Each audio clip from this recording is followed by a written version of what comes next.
Hi friends, Vijay வெண்பா சீரியலோட latest promo பற்றி இந்த வீடியோவில் நாம் பார்க்கலாம். நம்ம ரொம்ப நாளாக ஆவலாக எதிர்பார்த்த மூமெண்ட்டு, ஆனால் கொஞ்சம் ஹாப்பியாக நடக்கும். நம்ம விஜய் நல்ல ஒரு ஹாப்பியான மூமெண்ட்டில் கட்டுவாருன்னு நினச்சா அவர் ரொம்ப சங்கடமான ஒரு சுச்சுவேஷனில் நம்ம ஹீரோயினை கல்யாணம் பண்ணிக்கிறாரு. எது எப்படியோ கூடிய சீக்கிரம் நம்ம விஜய் நம்ம ஹீரோயினை பற்றி புரிஞ்சுப்பாங்க. ஆனால் இப்போ ஒரு நல்லது என்னென்னா, நம்ம வெண்பா குட்டிக்கு அவங்க ஆசைப்பட்ட அம்மா கிடச்சிட்டாங்க. அதுதாங்க ஒரு பெரிய நிம்மதி அப்படின்றத சொல்லலாம். ஸோ இந்த நிலையில் என்ன நடக்குதுன்னா, அரவிந்த் வந்து நம்ம ஹீரோயினை கூட்டிகிட்டு விஜய் கல்யாணம் நடக்கிற இடத்துக்கு போகிறாங்க.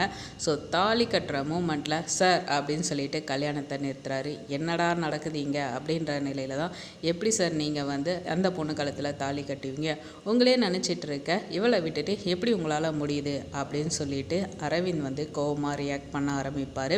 ஸோ இந்த நிலையில் எப்படியாவது மாமா காலத்தில் கையால் தாலி வாங்கி கட்டிட மாட்டோமா அப்படின்னு ஒவ்வொரு டைமும் ஏங்கிட்டு தோத்துட்ருக்க ரஞ்சிதாவால் ஏற்றுக்க முடியல. டே யாரா நீங்கள், எங்கேருந்துடா வரீங்க, எதுக்குடா வந்து ஏன் உசுரை எடுக்கிறீங்க, நீ வந்து அவளை கல்யாணம் பண்ணிட்டு போக வேண்டியதானே, அவளை கூட்டிகிட்டு வந்து இங்கே எதுக்குடா வக்காலத்து வாங்கிட்டு இருக்க அப்படின்ற நிலையில் செம்ம காண்டாக வந்து ரஞ்சிதாவோடு பேசுகிறாங்க. ஏன்னா அந்த அளவுக்கு அவங்க செம கோவமாக இருக்கிறது நல்லாவே வெளிப்படுது. ஏன்னா அந்த அளவுக்கு வந்து தான் நினச்சது நடக்காத அதிருப்தி அவங்களதுல தெரியுது.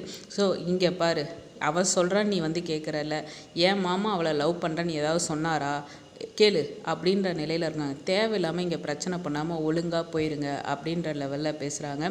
ஒரு கட்டத்துக்கு மேலே அன்னபூர்ணி வந்து இதில் பயங்கரமாக இருக்கிறாங்க. இங்கே பாருங்கள் சார், கோர்ட்டு படி சட்டப்படி இவ தான் உங்கள் பொண்டாட்டி, இதை மீறி நீங்கள் இங்கே கல்யாணம் பண்ணிங்கன்னா கண்டிப்பாக நீங்கள் ஜெயிலுக்கு போக வேண்டியதாக இருக்கும். அதனால் நீங்கள் கண்டிப்பாக இவ கழுத்தில் தான் நீங்கள் தாலி கட்டணும் அப்படின்றாங்க. ஸோ அதே மாதிரி வந்து போலீஸும் ஸ்ட்ரிக்டாக சொல்லிடுறாங்க. இந்த மூமெண்ட்டில் விஜய்க்கு என்ன பண்ணுறதுன்னு தெரியல. ஆல்ரெடி இவன் மேலே கோவத்தில் இருக்கார். என்னை நீ இப்படி ஒரு சங்கடமான சுச்சுவேஷனில் விட்டுட்டேன், என் பொண்ணுக்கு ஒன்று அம்மாவாக இருக்கதா, ஆனால் என் மேலே இவ்வளோ ஒரு பெரிய பழியை போட்டு இப்படி ஒரு சுச்சுவேஷனில் விடுவேன் நான் எதிர்பார்க்கவே இல்லைன்னு தன்னோட ஆதங்கத்தை அவர் வெளிப்படுத்துகிறாரு. பட் இது எதுக்குமே நம்ம ஹீரோயின்ட்ட ஆன்சர் கிடையாது. அன்னபூர்ணி பொறுத்தளவு தான் பிள்ளை கல்யாணம் நடக்கணும், நாகுக்கும் அதே எண்ணம் தான், அப்போ தான் நம்ம பெருசாக செட்டில் ஆக முடியும். ஸோ விருப்பமே இல்லைனாலும் விஜய் இதுக்காக ஒத்துக்கிறாரு. ஆனால் நம்ம வெண்பா குட்டி செம ஹாப்பி அப்படின்றது தாங்க சொல்லணும். ஸோ உட்கார வந்து மணமேடையில் 2 பேரும் உட்காந்துருக்காங்க. நம்ம விஜய் தாலி கட்டிட்டாருன்னா வேறு லெவலில் இருக்கும். ஸோ அதுக்கப்புறம் நம்ம ஹீரோயின் எதை வேணாலும் பார்த்துப்பாங்க அப்படின்னு தாங்க சொல்லணும். வெயிட் பண்ணி பார்ப்போம் என்ன நடக்குது. இந்த வீடியோ உங்களுக்கு பிடிச்சிருந்தா லைக் பண்ணுங்கள், மறக்காம சேனலை சப்ஸ்கிரைப் பண்ணுங்கள். தேங்க்ஸ்.